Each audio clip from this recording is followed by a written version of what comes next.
Are beans keto? Here's what a nutritionist says. Sure, they're loaded with fiber, but are they keto-friendly? Here's something about the keto diet you probably already know: it's an adjustment, to say the least.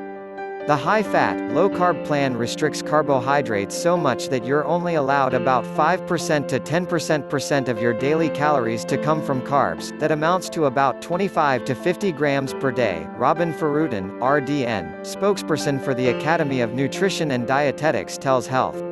That said, the diet does allow you a good amount of protein, up to 20% of your daily calories worth, and beans are a great, healthy, source of protein, especially if you're following a vegetarian-friendly keto diet. With about 10 grams of protein, and a similar amount of fiber, in 1 cup, beans can keep you feeling fuller, longer, which is helpful on any diet. But are beans even keto? Unfortunately, no.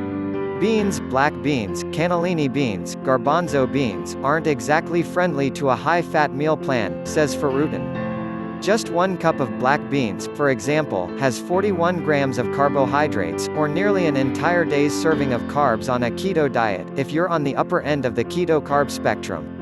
Even if you cut it down to half a cup of black beans, you'd still hit 20 grams of carbs, which still nearly maxes out your daily carb intake if you're aiming for 5% carb intake on the keto diet.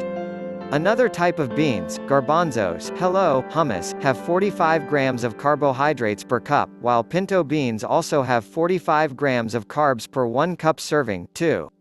There is another option if you just can't live without beans. You can follow a cyclical keto diet, or keto cycling, which involves following a ketogenic diet for a few days in a row, then taking a break and eating high, or at least normal, levels of carbohydrates for a day, which, yes, can include beans.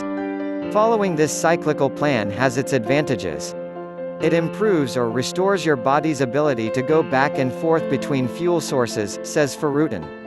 Plus, when you're on a strictly fat-filled diet, the food you consume can be low in fiber and antioxidants and high in inflammatory properties, she adds. With those higher carb days, you can cover your plate with foods that add the things you're missing, like vitamins, minerals, and fiber, all of which you'll get from beans, and help keep inflammation at bay, she adds.